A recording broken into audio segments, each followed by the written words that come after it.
రైతు కుటుంబాలకు చంద్రబాబు ప్రభుత్వం కానుక అందించింది. అన్నదాత సుఖీభవ పథకం కింద ప్రతి కుటుంబానికి 10,000 ఇవ్వాలని కేబినెట్ నిర్ణయించింది. ఈ పథకం విధి విధానాలకు మంత్రివర్గం ఆమోద ముద్ర వేసింది. ఈ పథకంలో భాగంగా కుటుంబాన్ని ఒక యూనిట్ గా తీసుకోనున్నారు. ఎన్ని ఎకరాలున్నా కుటుంబానికి 10,000 ఇవ్వనున్నారు. కేంద్రం ప్రకటించిన 6,000తో పాటు రాష్ట్ర ప్రభుత్వం తరపున 4,000 ఇవ్వాలని తీర్మానించారు. కేంద్ర పథకానికి అర్హులు కాని రైతులకు పూర్తిగా 10,000 రాష్ట్ర ప్రభుత్వమే చెల్లించనుంది.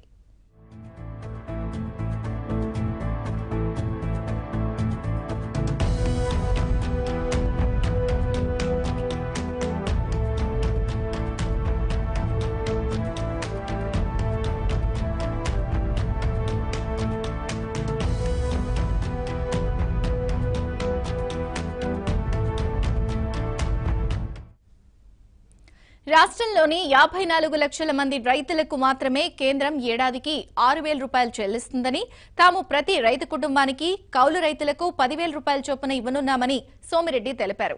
ఈ మేరకు బడ్జెట్లో 5,000 రూపాయల కోట్లను కేటాయించినట్లు చెప్పారు. రైతుల బ్యాంకు ఖాతాలో ఫిబ్రవరి నెలాఖరుకల్లా కేంద్రం వేసే 2,000తో పాటు రాష్ట్ర ప్రభుత్వం తరపున 3,000 జమ చేయనున్నట్లు మంత్రి తెలిపారు. అన్నదాత సుఖీభవ రాష్ట్రంలో రైతులకి ఏ విధంగా పెట్టుబడి కింద రైతుల్ని ఆదుకోవాలని చెప్పేసి ఆలోచించాము. కేబినెట్ ముఖ్యమంత్రి గారు దాని మీద సుదీర్ఘంగా మంత్రుల అభిప్రాయం అంతా తీసుకోవడం జరిగింది. ఈ కేంద్ర ప్రభుత్వం ఒక్క రైతు కుటుంబానికి కేవలం 6,000 రూపాయలు మాత్రమే ఇవ్వాలని నిర్ణయించింది. ఇప్పుడు దాన్ని 3 ఇన్స్టాల్మెంట్గా 2,000, 2,000, 2,000 లెక్కన ఇవ్వాలని నిర్ణయించింది. మేము రైతు కుటుంబానికి కేంద్ర ప్రభుత్వం ఇచ్చే 6,000 చాలదు కాబట్టి 10,000గా నిర్ణయించాం. కేంద్ర ప్రభుత్వ నామ్స్ ప్రకారం కేవలం 53, 54 లక్షల మందికి మాత్రమే ఆ 6,000 లెక్కన ఎలిజిబిలిటీ వస్తుంది. మాకు దాదాపు ఇంకొక 15 లక్షల కుటుంబాలు, అంటే కేంద్రం 5 ఎకరాల పైన వాళ్ళు అర్హులు కాదు అని ప్రకటించింది. మేము ఎన్ని ఎకరాలున్నా అందరు రైతులకి కుటుంబానికి 10,000 ఇవ్వాలని చెప్పి డెసిషన్ తీసుకున్నాం. అంటే గవర్నమెంట్ ఆఫ్ ఇండియా నామ్స్ లో వచ్చే వాళ్ళకి కేంద్రం 6,000 ఇస్తే మేము 4,000 ఇస్తున్నాం. గవర్నమెంట్ ఆఫ్ ఇండియా నామ్స్ రాని వాళ్ళకి 10,000 రూపాయల లెక్కన ఇస్తున్నాం. ఇది కాకుండా కౌలు రైతుల్ని రేపు ఖరీఫ్ లో ఎవరికి ఎలిజిబిలిటీ సిఓసి కానీ, కల్టివేషన్ సర్టిఫికేట్ కానీ, లోన్ ఎలిజిబిలిటీ సర్టిఫికేట్ కానీ ఫీల్డ్ మీద ఏ కౌలు రైతు ఉంటారో వాళ్ళది కూడా రేపు ఖరీఫ్ లో, అంటే పంట వేసేటప్పుడు మాత్రమే ఎల్ఈసీలు రిలీజ్ చేస్తారు. వాళ్ళకు కూడా టెనెంట్ ఫార్మర్స్ ని కూడా ఆదుకోవాలని చెప్పేసి నిర్ణయించుకున్నాం. అయితే ఇప్పుడు ఇమీడియట్ గా ముఖ్యమంత్రి గారు తీసుకున్న నిర్ణయం ఏంటంటే, ఈ కేంద్ర ప్రభుత్వ నామ్స్ ప్రకారం ఎంతమంది సుమారు 54 లక్షల మందికి వాళ్ళు 2,000 ఇస్తున్నారు కాబట్టి మేము 3,000 కలిపి ఈ ఫిబ్రవరి మాసంలో కేంద్రం సమాచారం ఇవ్వమని చెప్పింది. ఎంతమంది రైతులు మేము ఇస్తున్నామో దాదాపు 54 లక్షల మంది 5 ఎకరాల లోపల ఉండే రైతులకి కేంద్రం 2,000తో పాటు మేము 3,000 కలిపి ఇచ్చేస్తున్నాము. ఆ పైనుండే రైతులు, 5 ఎకరాల పైనుండే రైతులు, కేంద్ర ప్రభుత్వ నామ్స్ లోకి రాని మిగతా రైతులందరికీ ఇప్పుడు 5,000 ఇచ్చేస్తాము, మళ్ళీ 5,000 ఇస్తాము. అంటే కేంద్రము 54 లక్షల మందికి ఆన్ ద హోల్ సంవత్సరానికి వాళ్ళు 6,000 ఇస్తే మేము 4,000 కలిపి 10,000 ఇస్తాము. కేంద్ర ప్రభుత్వ పరిధిలో రాని వాళ్ళకి మొత్తం 10,000 లెక్కన ఇస్తాము. మళ్ళీ రేపు ఖరీఫ్ లో ఎలిజిబిలిటీ వచ్చిన అర్హులైన టెనెంట్ ఫార్మర్స్ కి మళ్ళీ ఇస్తాము. ఈ విధంగా ఈరోజు అన్నదాత సుఖీభావాలు కేబినెట్ లో నిర్ణయం తీసుకోవడం జరిగింది. ఈ తెలంగాణలో కానీ మరెక్కడ కేంద్ర ప్రభుత్వం కానీ కౌలు రైతుల మాట ఊసెత్తిన సందర్భం లేదు. కానీ ఇక్కడ ఇప్పటికే మేము 8,000 చిల్లర కోట్లు కౌలు రైతులు దాదాపు 15 లక్షల మంది అంచనా వేసుకున్నాం. వాళ్ళకి గతంలో లోన్లు ఇచ్చిన ప్రభుత్వం ఒకటే ఒక ప్రభుత్వం. ఇప్పుడు కూడా ఈ ఖరీఫ్ లో వాళ్ళకి కూడా సపోర్ట్ చేయాలని చెప్పేసి నిర్ణయం తీసుకున్నాం. ఇప్పుడు అంటే కేంద్రం ఇప్పుడు రిలీజ్ చేసేస్తుంది ఫిబ్రవరిలో. అంటే ఇతర రాష్ట్రాల్లో డిఫరెంట్ సీజన్స్ ఉంటాయి. ఆ ఖరీఫ్ అనేది మన రాష్ట్రంలో ఒక సీజన్ ఉంటుంది. ఇప్పుడు నెల్లూరులో ఒక సీజన్ ఉంటుంది, ఇక్కడ ఒక సీజన్ ఉంటుంది. అయితే కేంద్ర ప్రభుత్వం ఇచ్చే 2,000తో పాటు 3,000 ఇప్పుడు ఇచ్చేస్తాము.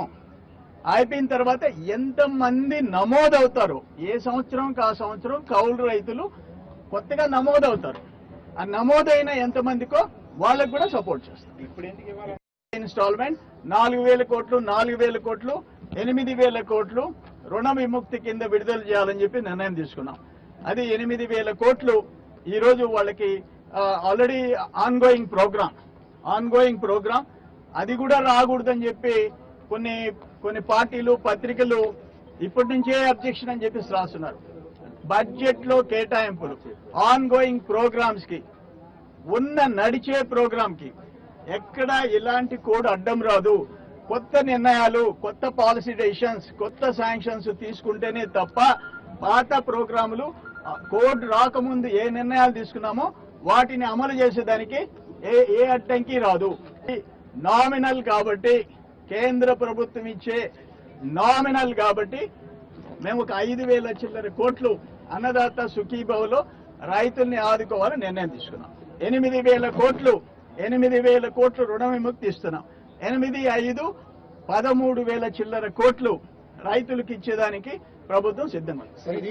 ఒక్క ఎరువుల ధరలు పెంచడం తప్ప కనీసం పంట కొనుగోళ్లు కూడా 40% ఉండింది. అంతకు ముందు రైతులకి క్రైసిస్ వస్తే పంటల ధరలు పడిపోతే 60% రాష్ట్ర ప్రభుత్వం, 40% కేంద్రం ఉండింది. దాన్ని 20% ఈ సంవత్సరం తగ్గించారు. ఇప్పుడు మేము 13,000 కోట్లు భరిస్తున్నాం, వాళ్ళు 3,000 చిల్లర కోట్లు. వాళ్ళు ఎక్కడ, మేమెక్కడ? మేము లోటు బడ్జెట్ లో ఉండి క్రైసిస్ లో ఉండే వాళ్ళమి.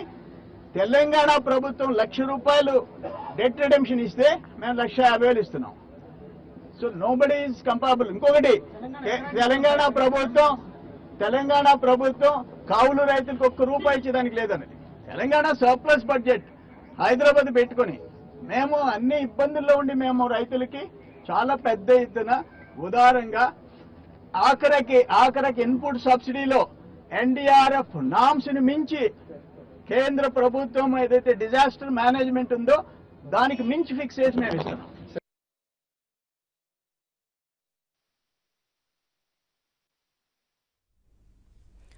జిల్లా ఆసుపత్రుల స్థాయి పెంపునకు మంత్రివర్గ సమావేశంలో ఆమోదముద్ర పడింది. పంచాయతీ కంటిజెన్సీ ఉద్యోగులకు జీతాల పెంపు, ఎన్జీఓలు, సచివాలయ ఉద్యోగులకు 175 చదరపు గజాల ఇంటి స్థలం కేటాయింపునకు మంత్రివర్గం గ్రీన్ సిగ్నల్ ఇచ్చిందని సోమిరెడ్డి వెల్లడించారు.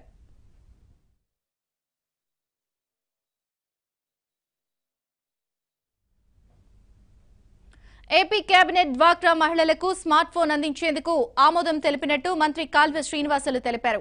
ఈ పథకంలో 94 లక్షల మందికి స్మార్ట్ ఫోన్ అందజేస్తారు. రాష్ట్రంలో పేదలకు స్మార్ట్ ఫోన్లు ఇవ్వాలని ఆలోచనలో ఉన్న ప్రభుత్వం మొదట డ్వాక్రా మహిళలకు అందించేస్తోంది. అలాగే వ్యవసాయ మండలిని ఏర్పాటు చేసేందుకు కేబినెట్ తీర్మానం చేసిందన్నారు మంత్రి కాల్వ శ్రీనివాసులు. డ్వాక్రా సంఘాల మహిళలకు అంటే చంద్రబాబు నాయుడు గారు టెక్నాలజీని సామాన్యుడి చెంతకు చేరవేయాలనేది ఆలోచనగా పెట్టుకున్నారు. ఈ రాష్ట్రంలో 1,43,00,000 పేద కుటుంబాలు ఉన్నాయి ప్రభుత్వ లెక్కల ప్రకారం. వాళ్ళందరికీ స్మార్ట్ ఫోన్లు ఇస్తే 7,175 కోట్ల రూపాయలు అవసరమవుతుంది. ఒక్కొక్క సెల్ ఫోను 5,000 రూపాయలుగా మనం నిర్ణయం చేస్తే అంత డబ్బులు వస్తుంది అని మొదట ఒక ఆర్గనైజ్డ్ సెక్టర్ డ్వాక్రా సంఘాల సభ్యురాళ్ళు ఎవరైతే ఉన్నారో 94 లక్షల మంది సుమారు, వాళ్ళందరికీ స్మార్ట్ ఫోన్లు ఇవ్వాలని 3 సంవత్సరాలు వాటిని వినియోగించుకునే విధంగా ఒక ఒప్పందాన్ని చేసుకొని మరి కన్సర్న్డ్ ఏజెన్సీకి ఆ బాధ్యతలు అప్పచెప్పాలని నిర్ణయం తీసుకోవడం జరిగింది. అలాగే రాష్ట్ర వ్యవసాయ మండలిని ఏర్పాటు చేయాలని ఈరోజు మంత్రిమండలి తీర్మానం చేసింది.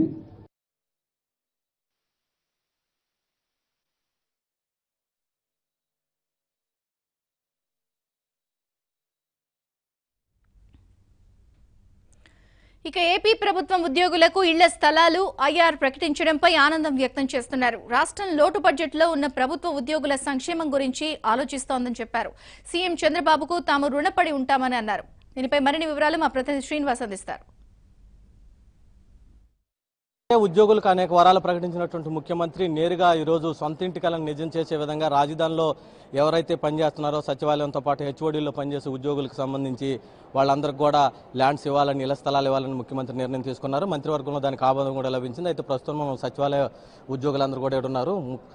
ఏమన్నా చెప్పండి, ఇప్పుడు ఉన్నటువంటి దాంట్లో ఉద్యోగులకు సంబంధించి ఇప్పటికే ముఖ్యమంత్రి ఐఆర్ కూడా ప్రకటించారు 20%.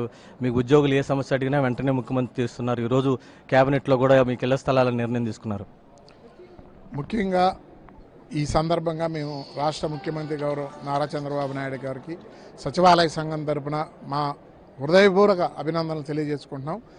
మేము రాష్ట్ర విభజన జరిగిన తర్వాత రాష్ట్ర లోటు బడ్జెట్లో ఉన్నప్పటికి కూడా హైదరాబాద్ నుంచి ఇక్కడికి ఉద్యోగస్తులు తరలి రావటం అనేది రాష్ట్ర విభజన జరిగిన తర్వాత క్యాపిటల్ ఇక్కడ నిర్మాణం చేయడం కోసం ఉద్యోగస్తులు రావటం, హెచ్ఓడీస్ కానీ సెక్రటరీ స్టాఫ్ రావడం అనేది ఒక మనం చారిత్రాత్మకమైన విషయం కూడా చెప్పుకోదగ్గదు. ఎందుకంటే అక్కడ అనేక కష్టాలకు లోబడి పిల్లలు, ఫ్యామిలీసు, స్పౌజెస్ అక్కడ ఉన్నప్పటికి కూడా ఉద్యోగస్తులందరూ ఇక్కడికి వచ్చారు, కష్టపడ్డారు. ముఖ్యమంత్రి గారు బస్సులో పడుకుంటే ఎంప్లాయీస్ కూడా ఇక్కడెక్కడో పొలాల మధ్యన మోకాళ్ళలో నీళ్లలో వచ్చి కూడా మేము పనిచేసిన సందర్భం ఉంది. దాన్ని గుర్తెరిగారు కాబట్టే ముఖ్యమంత్రి గారు గత 4.5 సంవత్సరాల నుంచి కూడా ఉద్యోగస్తులతో ఫ్రెండ్లీగా ఉంటూ ఏ కోరిక కోరినప్పటికి కూడా ఉద్యోగస్తులకు సంబంధించినటువంటి భారతదేశంలో ఏ ముఖ్యమంత్రి గారు కూడా ఈ రోజు వరకు కూడా తీసుకోలేనంత నిర్ణయాలు, ఏది రాష్ట్ర విభజన జరిగి అన్ని కష్టాల్లో ఉన్నప్పటికి కూడా ఈ నిర్ణయాలు తీసుకొని అనేకమైన ఉద్యోగపరమైన బెనిఫిట్స్ కానీ, నిన్నటికి మొన్న మనకు పక్కన ఉన్నటువంటి తెలంగాణ రాష్ట్రంలో మన మిగులు రాష్ట్రమైనప్పుడు కూడా వాళ్ళు ఐఆర్ ఇవ్వకుండా ఎలక్షన్కి వెళ్ళినప్పుడు కూడా ముఖ్యమంత్రి గారు మన రాష్ట్రానికి లోటు బడ్జెట్ ఉన్నప్పుడు కూడా 20% ఉద్యోగస్తుల పట్ల 20% ఐఆర్ ప్రకటించారు. మా అందరి కూడా మేము ముఖ్యమంత్రి గారి పిలుపు మేరకు రాష్ట్రం అంతా కష్టాల్లో ఉందన్న ఉద్దేశంతో కష్టపడి పనిచేయాలన్న నేపథ్యంలో ఈ గత 2.5 సంవత్సరాల నుంచి ఇక్కడికి వచ్చినప్పటి నుంచి కూడా ప్రతి ఎంప్లాయీ కమిట్మెంట్ తోటి పనిచేశారు. ఆ కమిట్మెంట్ వల్లే మీకు గ్రోత్ రేటు ఇంత వచ్చిందని చెప్పి సీఎం గారు కూడా అనేక సందర్భాల్లో చెప్పుకోవడం జరిగింది. టోటల్గా 6,600 ఎంప్లాయీస్ ఉంటారు. మొత్తానికి కూడా ఎంత ఎక్కడ భూమి ఎక్స్టెండ్ అంటే మొత్తానికి క్యాపిటల్ సిటీలో ఇస్తున్నారు. దానికి నాన్ గజిటెడ్కి 4,000 కాడికి మాకు రేటు నిర్ణయించడం జరిగింది. అదేవిధంగా గజిటెడ్కి 4,500. అది మాకు నియర్లీ ప్రభుత్వానికి ఈ భూమి మాకు ఇచ్చినందువల్ల 650 నుంచి 700 కోట్లు ఈ ఉద్యోగస్తుల నుంచి కూడా ప్రభుత్వానికి కూడా మాకేం ఫ్రీగా ఇవ్వలేదు. కాకపోతే గవర్నమెంట్ ఎంప్లాయీస్కి నామినల్ రేట్ అనేది ఇచ్చారు. దీనివల్ల ప్రభుత్వానికి 650 నుంచి 700. మేము హైదరాబాద్లో అన్నీ కోల్పోయి వచ్చినా కానీ మన ముఖ్యమంత్రి గారు మా ఎంప్లాయీస్ గురించి ప్రతిదీ మాకు ఫ్రీ అకామిడేషన్ కానీ, బస్ పాసులు కానీ అన్నీ ఇచ్చినందుకు, ఇప్పుడు ఉండడానికి ఇల్లు కూడా ఇస్తున్నందుకు చాలా సంతోషంగా ఉందండి. ముఖ్యమంత్రి గారికి మేము ఎప్పుడు అండగా ఉంటామని. మేడం చెప్పండి. ప్రభుత్వం చేసిన ఈ సహాయానికి వారికి ఎప్పుడు మేము తోడునీడగా ఉండి మేము వారి వెంటే ఉంటామని దీని సాక్షిగా మేమందరం తెలియజేస్తాం. ఇప్పటి వరకు గతంలో ఎక్కడ లేని విధంగా ఎంత తొందరలో ఎంతమంది నిర్ణయం కూడా తీసుకోలేదు, కానీ ఎంత తొందరలో నిర్ణయం తీసుకుంది. ఇంత తొందరలో నిర్ణయాలు తీసుకోవడానికి ఒకే ఒక కారణం, ఆఫ్టర్ బైఫర్కేషన్ తర్వాత ప్రభుత్వము సచివాలయ ఉద్యోగస్తులు ఎకో ఫ్రెండ్లీ ఎంప్లాయీస్గా తయారయ్యారు. ప్రతి సమస్యని ఇంతవరకు తీసుకెళ్లిన ప్రతి సమస్యని మా అధ్యక్షులు మురళీకృష్ణ గారు ఏది తీసుకెళ్ళినా it is not irrespective of the gents women employees issues కూడా, అన్ని ఇష్యూస్ కూడా ఏది అడిగినా నో అని చెప్పకంట. సో మాకు ఐ డోంట్ థింక్ ఇంకా ఎన్ని ప్రాబ్లమ్స్ మాకు ఉన్నాయని ఈరోజు అయితే మేము అనుకోవడం లేదు. సో దీని తరపున మా మురళీకృష్ణ గారి తరపున, సచివాలయ ఉద్యోగుల తరపున ముఖ్యమంత్రి గారికి మరొకసారి ధన్యవాదాలు తెలియజేస్తున్నాను. ఇది మొత్తం ఉద్యోగులకు సంబంధించిన దాంట్లో ముఖ్యమంత్రి ఇప్పటి వరకు ఏ ముఖ్యమంత్రి కూడా ఇంత చేయలేదని, అతి తక్కువ కాలంలో ఉద్యోగులు అన్ని సమస్యలు పరిష్కరించాలని చెప్తున్నాడు.